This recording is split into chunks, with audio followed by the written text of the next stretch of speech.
चलो स्टार्ट करते हैं फिर आज की क्लास। और आज की क्लास में हम पढ़ेंगे प्रतिस्थापन विधि। क्या होती है प्रतिस्थापन विधि? देखो, करते हैं स्टार्ट। ये एक क्वेश्चन है।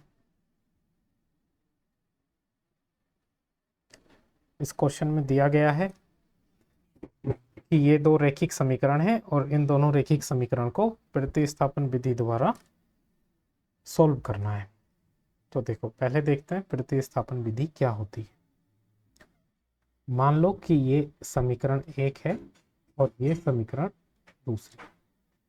प्रतिस्थापन विधि में हम किसी भी एक समीकरण से x या y की वैल्यू निकाल करके हम दूसरी समीकरण में रख देते हैं। इसी विधि को बोलते हैं प्रतिस्थापन विधि। जैसे मुझे इस समीकरण नंबर 2 से x की वैल्यू निकालनी है, ठीक है। तो जो ये अपनी समीकरण 2 है, समीकरण 2 से क्या है? समीकरण नंबर 2, समीकरण नंबर 2 दी हुई है x plus 2y equals to 3। यहाँ से x की वैल्यू निकालना आसान है, तो x की वैल्यू ही निकाल लेते हैं। x की वैल्यू क्या आएगी? 3 माइनस 2y। बस इस x की वैल्यू को अब हम पहली समीकरण में रख देंगे, क्योंकि हमने दूसरी समीकरण से ये वैल्यू निकाली है, तो पहली समीकरण में हम रखेंगे। ठीक है, समीकरण एक में x का मान रखने पर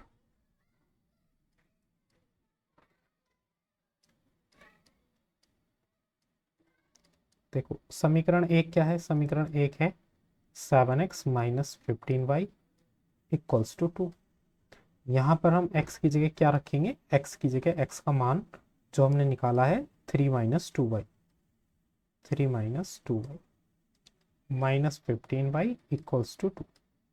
अब देखो, इस 7 के अंदर मल्टीप्लाई करेंगे दोनों ही नंबर में, तो 7 की 3 में करेंगे तो 7 या 21, माइनस का साइन लगाएंगे। 7 की 2 बाई में करेंगे तो 7 दूनी 14 बाई और माइनस का 15 बाई, ये चल रहा है इक्वल्स टू 2।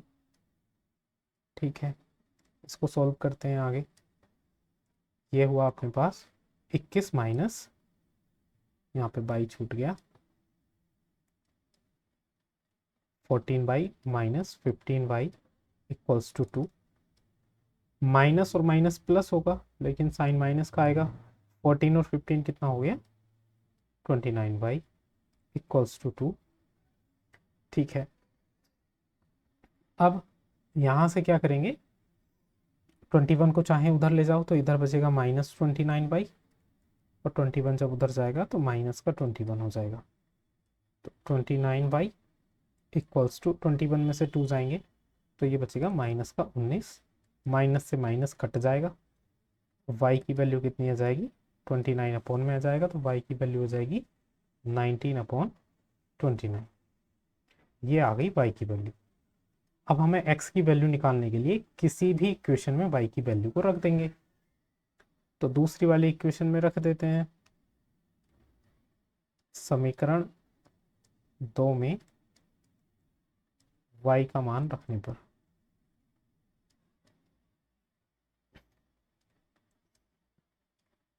समीकरण 2 क्या है? समीकरण 2 है x plus 2y equals to 3। इसमें जब y की जगह y का मान रखेंगे, y का मान दिया हुआ है इसमें 19/29 इक्वल्स टू 3।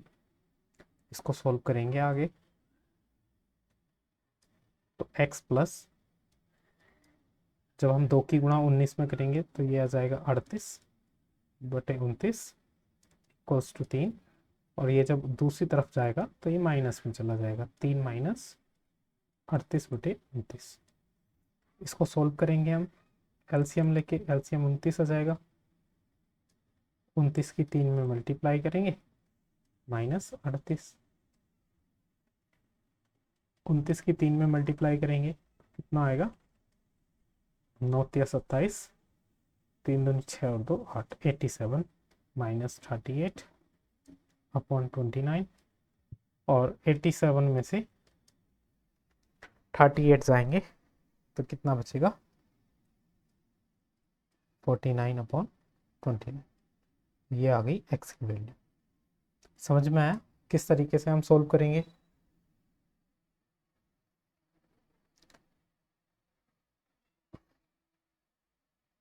चलो, यही होती है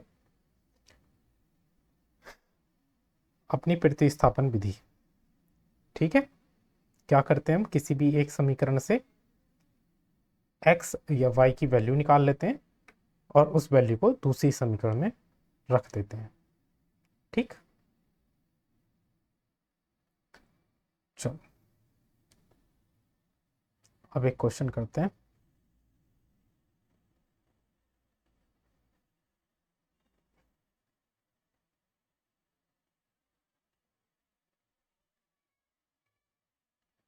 ये रहा क्वेश्चन।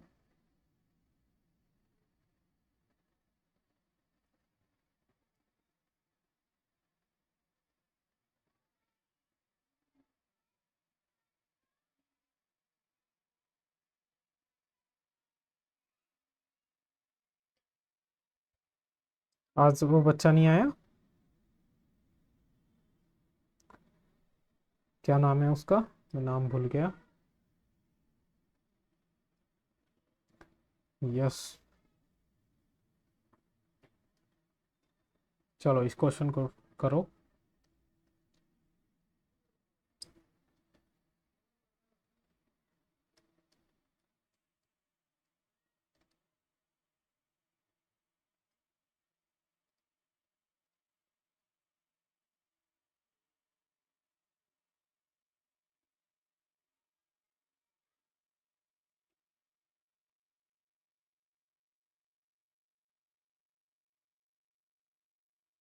देखो ये क्वेश्चन आपने पढ़ लिया होगा, इसको मैं कराता हूँ पहले।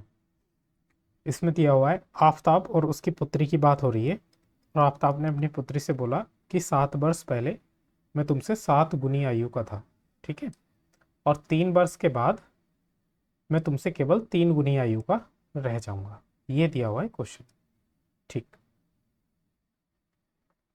चलो, तो जब भी ऐसे क्वेश्चन आए जहां पर हमें दोनों में से किसी की भी उम्र ना पता हो, तो ऐसे क्वेश्चन में पहले हम अपनी तरफ से इन दोनों की उम्र को मान लेते हैं।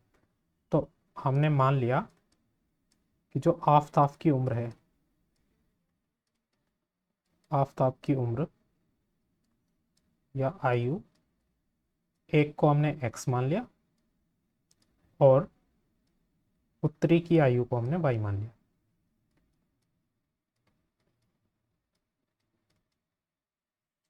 सही है, x वर्ष और y वर्ष। ठीक है, अब पहली, अकॉर्डिंग टू फर्स्ट सिचुएशन, पहली कंडीशन में क्या दिया हुआ है?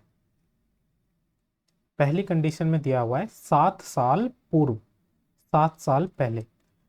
तो जब ऐसा दिया हो 7 साल पहले, तो अभी तो हमने ये दो दोनों आयु मानी है, इनकी दोनों जो आयु मानी है ये अभी प्रेजेंट की मानी है, वर्तमान की मानी है। ठीक है, वर्तमान की आयु। तो पहले हमें 7 साल पहले की आयु निकालनी होगी इनकी। तो 7 साल पहले, 7 साल पहले की अगर बात करें तो आफताब की आयु कितनी हो गई होगी 7 साल पहले? बताओ जरा।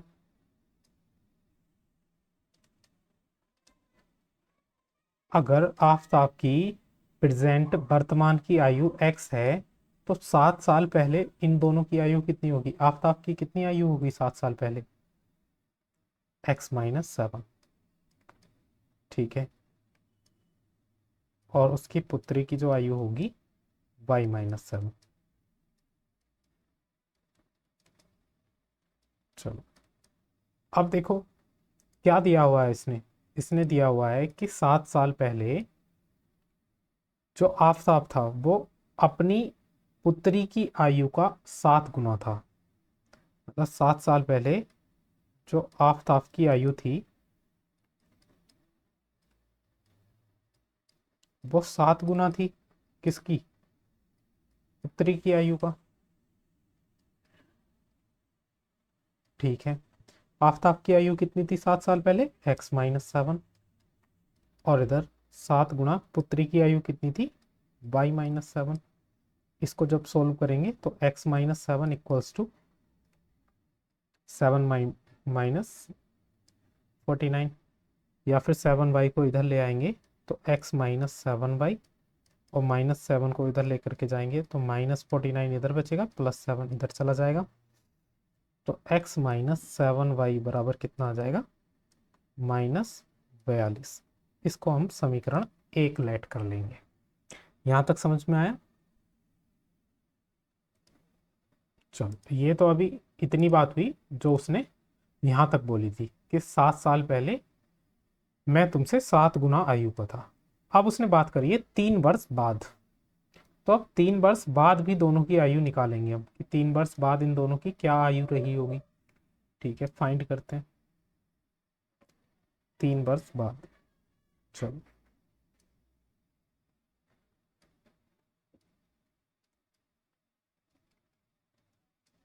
3 वर्ष बाद बताओ जरा कि आफताब की जो उम्र होगी वर्तमान की अगर x है तो 3 वर्ष बाद कितनी हो जाएगी, x+3। और पुत्री की अगर वर्तमान आयु x है तो 3 साल बाद y+3 हो जाएगी। सही है, सॉरी y+3। अब इसने क्या दिया हुआ है इसमें कि 3 साल बाद ये जो आफताब था है ना, आफताब की आयु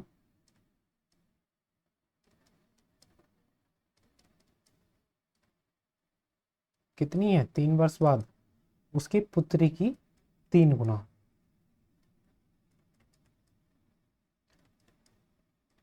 यहां तक समझ में आ रहा है। अब 3 वर्ष बाद आफताब की आयु कितनी हो जाएगी, x+3, और इधर 3 गुना पुत्री की आयु हो जाएगी y+3। इसको सॉल्व करेंगे तो x+3 बराबर 3y+3 = 9।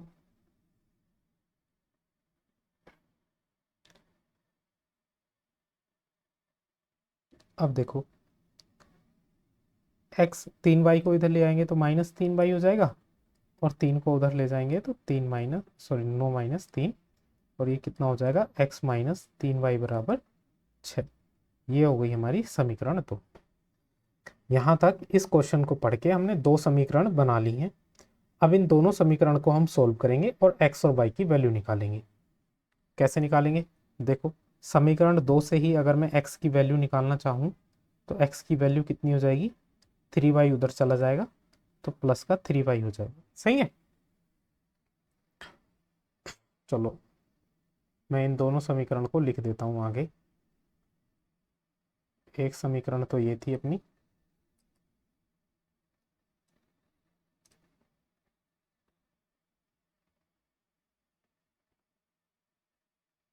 ठीक है, और एक दूसरी समीकरण,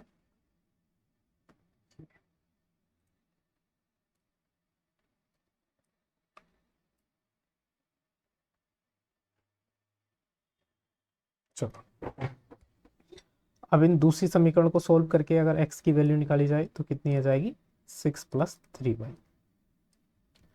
बस इस x की वैल्यू को समीकरण 1 में रख दो, x का मान समीकरण 1 में रखने पर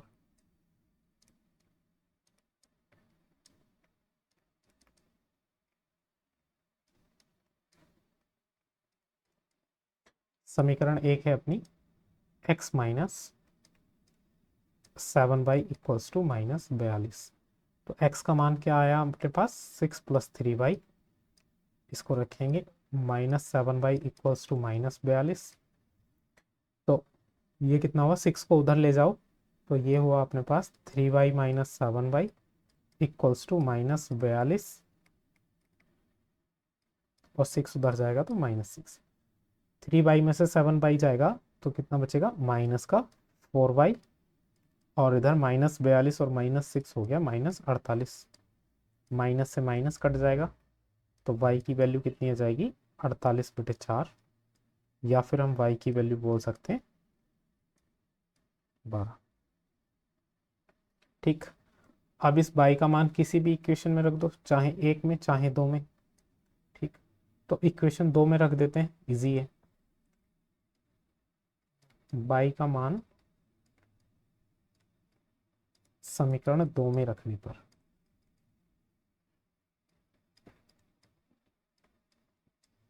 ठीक है, समीकरण दो क्या है, x माइनस थ्री वाई बराबर सिक्स। तो x माइनस थ्री, वाई की वैल्यू आई है 12 बराबर सिक्स। तो 12 या 36 बराबर सिक्स। 36 इधर जाएगा तो प्लस में जाएगा। 36 और 6 कितना हो गया, 42। तो ये जो x था ये हमने किसकी आयु मानी थी, x मानी थी हमने आफताब की आयु। तो यहां से आफताब की आयु कितनी हो जाएगी,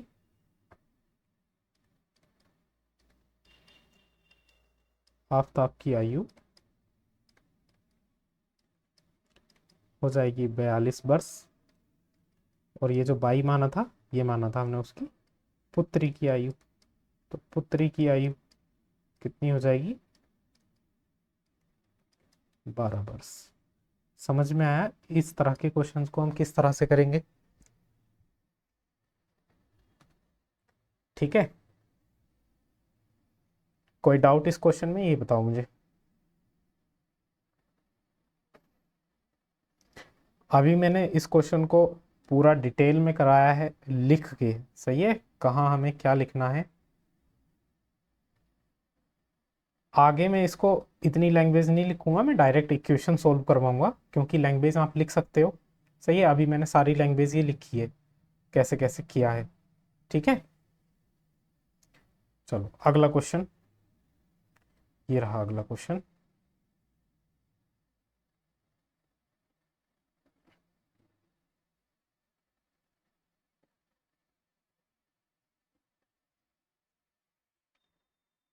पहले आप ट्राई करोगे इसको या मैं कराऊं,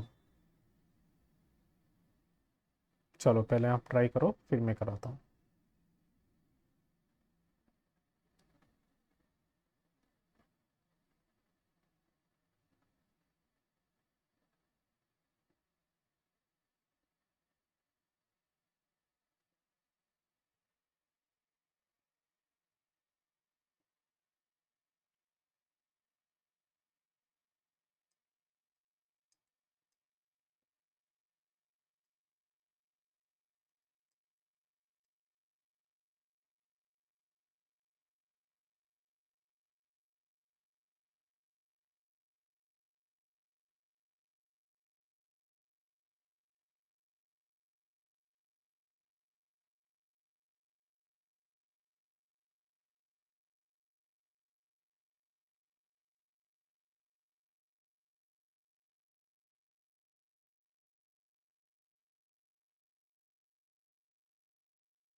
हम्म,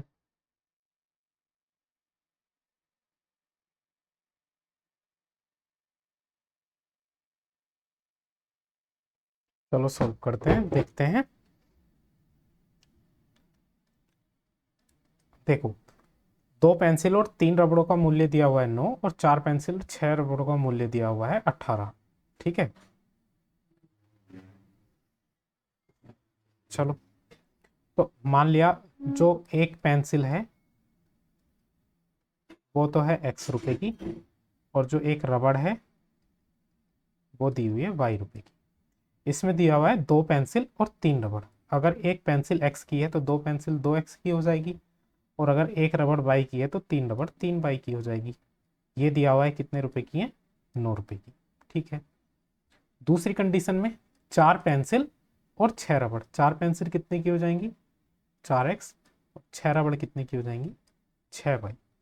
इनकी मूल्य दिया हुआ है 18। इसको समीकरण 1 मान लेते हैं, इसको समीकरण 2 मान लेते हैं। यहां तक ठीक है। चलो, तो अगर हम समीकरण 2 में से अगर 2 को कॉमन ले लें तो ये कितना हो जाएगा? 2x प्लस 3y बराबर 18। तो यहाँ से 2 को अगर उधर लेकर के जाएंगे तो 2x प्लस 3y बराबर कितना हो जाएगा? 18/2। या फिर 2x प्लस 3y बराबर कितना हो जाएगा? 9। ये समीकरण 1 और समीकरण 2 दोनों की दोनों समीकरण कैसी आ गई बताओ?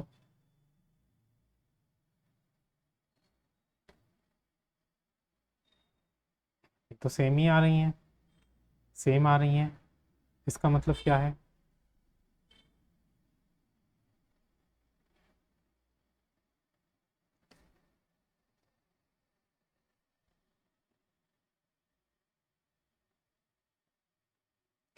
अगर सेम आ रही हैं तो इसका मतलब अभी हमने कुछ पढ़ा था। अगर दो इक्वेशन, ये समीकरण एक दी हुई है 2x प्लस 3y बराबर 9, और एक दूसरी समीकरण दी हुई है 2x प्लस 3y बराबर 9। सही है। हमने इससे पिछले चैप्टर में पढ़ा था कि अगर कुछ इस तरह की समीकरण होती हैं जहां a1 b1 c1, a1 upon a2 बराबर b1 अपॉन b2 बराबर c1 अपॉन c2 हो, तो ये कैसी लाइन को प्रदर्शित करती हैं? समपाती रेखा। यानी कि इसके अनेक हल होंगे। अनेक हल होने का मतलब y की कोई भी वैल्यू रखते जाओ, x का वो मान इसमें आता जाएगा। तो इसे हम ये लिख देंगे y के किसी भी मान के लिए। सही है। y का कोई भी अनेक हल होंगे तो y की जो वैल्यू रखोगे वही x की वैल्यू निकलती जाएगी। मान लिया हमने कि ये रबड़ 1 रुपए की है। अगर ये रबड़ 1 रुपए की है तो y का मान 1 हो गया। तो यहाँ पे रखोगे तो 3 × 1 बराबर 9। तो कितना हो गया? 2x प्लस 3 बराबर 9। या फिर 3 को उधर लेकर के जाओगे तो कितना बचा? 6। तो x का मान 3 आ जाएगा। अगर रबड़ को हमने 1 रुपए की मान लिया तो पेंसिल 3 रुपए की हो जाएगी। अगर रबड़ को हम 2 रुपए की मान लेंगे तो पेंसिल कितने की हो जाएगी? देखो इसी में रख दो। 2x प्लस 3 × 2 बराबर 9। तो 2x प्लस 6 बराबर 9। या फिर 2x की वैल्यू हो जाएगी 3। तो ये हो जाएगा 3/2, मतलब 1.5। तो पेंसिल 1.5 रुपए की हो जाएगी। मतलब y के किसी भी मान के लिए ये समीकरण है। सही है। समझ में आया?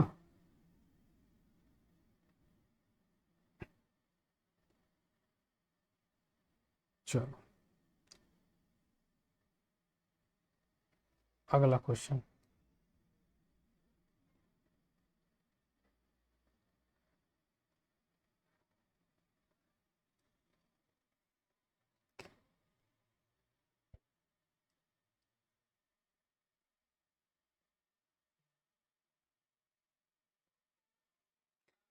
आपने उसमें x की वैल्यू 18 कैसे निकाल दी थी? आप बोल रहे थे। अच्छा अच्छा, फिर ठीक है। हाँ तो फिर ठीक है, चलो इस क्वेश्चन को करो।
हाँ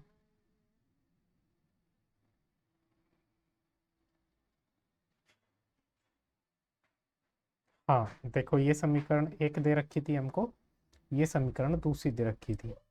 अगर दूसरी समीकरण में से दो को हम कॉमन ले लें तो यहाँ बचेगा x प्लस 2y माइनस 6 बराबर जीरो, और दो इधर जाएगा तो जीरो के अपोन में जाके ये पूरा हो जाएगा जीरो।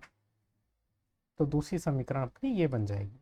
ठीक है, यहाँ से जब हम देखेंगे समीकरण एक में, अगर a1 की वैल्यू पूछी जाए तो 1 हो जाएगी, b1 की वैल्यू पूछी जाए तो 2 हो जाएगी, और c1 की वैल्यू पूछी जाए तो -4। समीकरण दो में अगर a1 की वैल्यू पूछी जाए तो 1, बी वन की सॉरी a2, b2 की वैल्यू पूछी जाए तो 2, और c2 की वैल्यू पूछी जाए तो -6। यहाँ से अगर हम निकालना चाहें a1/a2,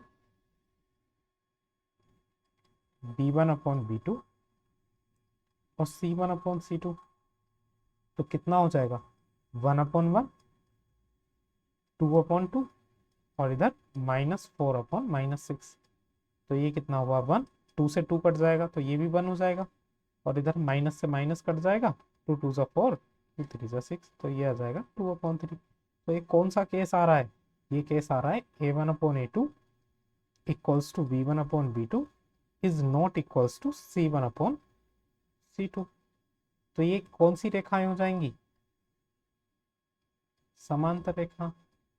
तो हम बोल देंगे अतः ये दोनों समांतर रेखा की समीकरण है, इसलिए ये दोनों एक दूसरे को कभी नहीं काटेंगी। ठीक है, समझ में आया। चलो अब एक्सरसाइज के क्वेश्चन करते हैं। क्वेश्चन नंबर 1, और इसका फर्स्ट पार्ट ये रहा।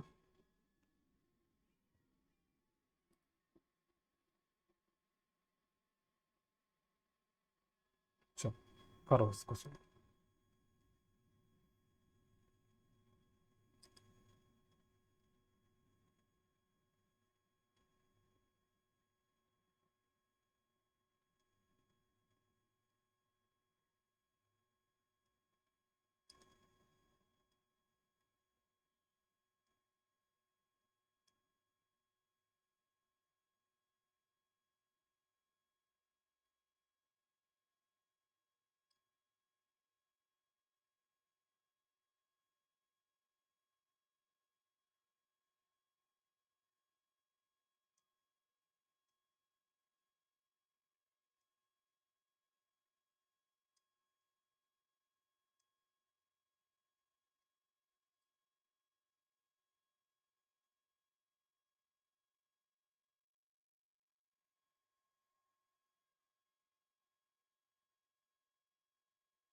चलो देखो, समीकरण दो से अगर x की वैल्यू निकाली जाए तो कितनी हो जाएगी 4 + y। ठीक है, x की वैल्यू को समीकरण एक में रख देते हैं। समीकरण एक क्या है, x + y बराबर 14। तो इसमें x की वैल्यू रख देंगे 4 + y, और प्लस में एक ये वाला y चल रहा है बराबर 14। तो 4 तो इधर ले जाएंगे, और y और y कितना हो जाएगा 2y। 4 इधर जाएगा तो माइनस में चला जाएगा, तो 2y बराबर कितना हो जाएगा 10। यहाँ से y की वैल्यू हो जाएगी 5, और इस y की वैल्यू को हम समीकरण एक में ही रख देते हैं। समीकरण एक है x + y बराबर 14। तो इसमें जब y का मान 5 रखेंगे तो यहाँ से हमें x का मान मिलेगा 9। 14 - 5 इक्वल्स टू ये हो जाएगा 9। ठीक है, चलो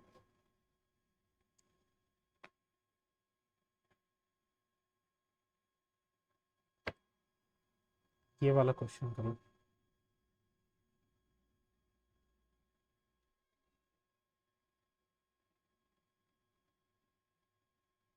इस क्वेश्चन को देखो, मैं करा देता हूं पहले। देखो ये समीकरण 1 है, ये समीकरण 2।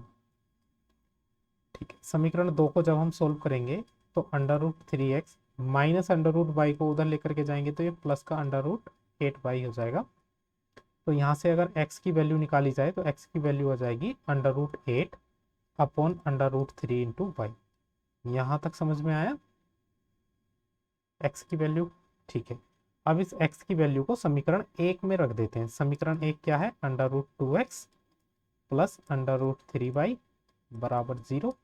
समीकरण 1 में x की जगह वैल्यू रखेंगे हम under root 8 upon under root 3y plus under root 3y बराबर 0।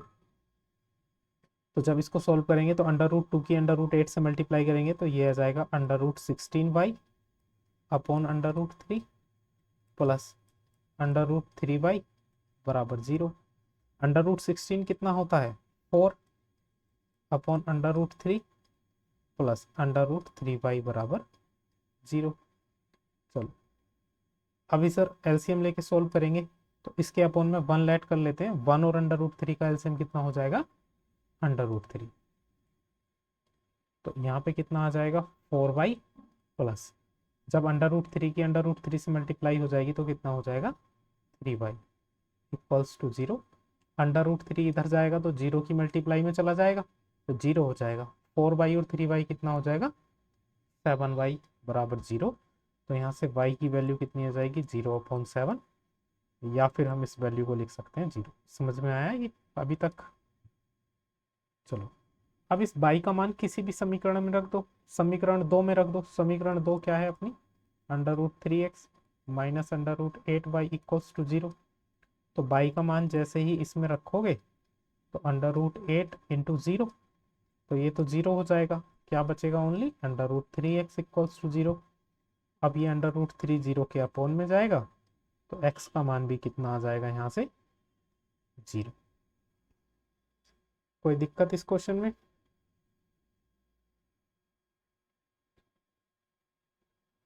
माधवी आपको भी समझ में आ रहा है? चलो ये वाला क्वेश्चन करो।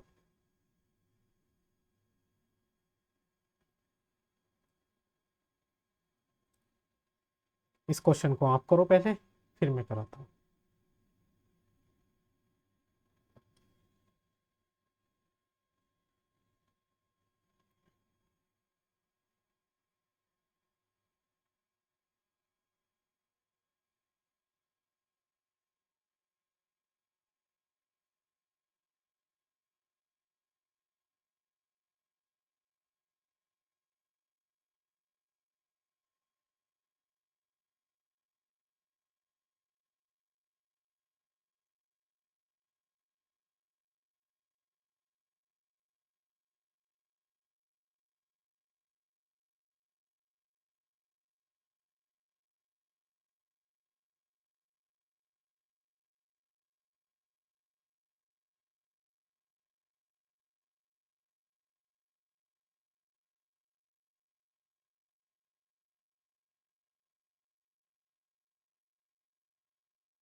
चलो चेक करते हैं।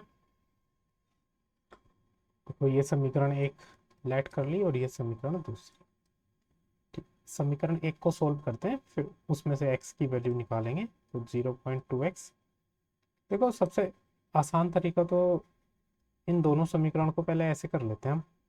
ये दिया हुआ है 0.2x प्लस 0.3y बराबर 1.3, है ना। तो दोनों तरफ 10 से गुणा कर देते हैं।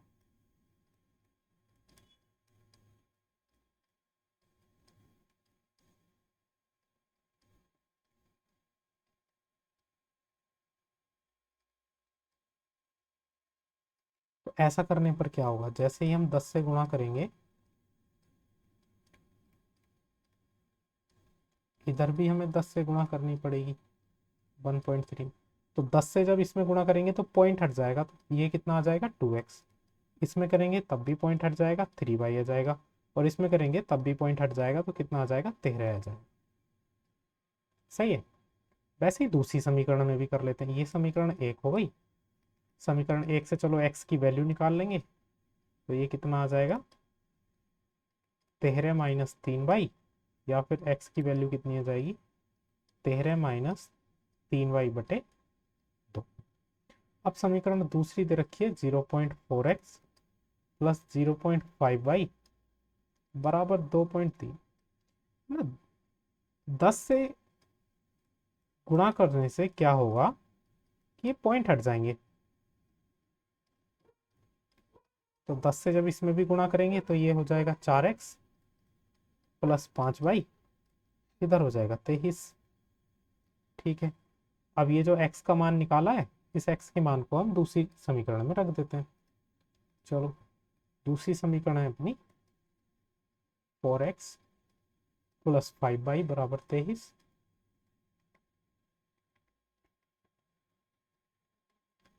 x का मान रख देते हैं। x का मान क्या आया है 13 माइनस 3y बटे 2 प्लस 5y बराबर 23। देखो ये 2 से 4 कट जाएगा 2 बार, तो 2 की जब 13 में गुणा करेंगे तो ये आएगा 26, माइनस 2 की 3 में करेंगे तो 6y प्लस 5y बराबर 23। ठीक है। 26 को उधर ले जाएंगे तो यहाँ बचेगा -6y प्लस 5y बराबर 23 माइनस 26। -6y में से 5y जाएगा तो माइनस का y बचेगा, और इधर 23 में से 26 जाएगा तो माइनस का 3, माइनस से माइनस कट जाएगा, तो y की वैल्यू आ गई 3। y की वैल्यू किसी भी इक्वेशन में रख दो। y की वैल्यू हम इस इक्वेशन में रख देते हैं, पहली वाली में। पहली वाली इक्वेशन क्या थी अपनी 2x प्लस 3y बराबर 13। तो इसमें y की वैल्यू रखेंगे 3 गुणा 3 बराबर 13।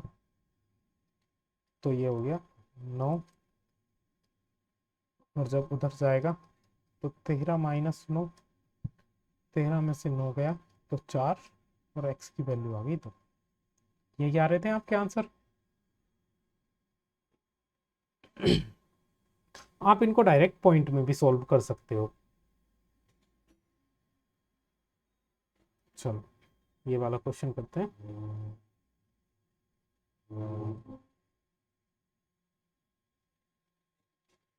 ये क्वेश्चन है आपके लिए होमवर्क से, और इसके साथ साथ जो क्वेश्चंस और दे रहा हूं मैं, वो क्वेश्चंस, 1 मिनट रुको, खुल रहा है वैसे, खोल लो। इसके साथ साथ इनमें से मैंने कुछ आपको क्वेश्चंस करा दिए हैं। बाकी जो क्वेश्चंस बचे हैं वो आपके लिए होमवर्क से रहेंगे, इनको होमवर्क से ट्राई करना। जैसे मैंने इसमें से कौन कौन से क्वेश्चन करा दिए हैं।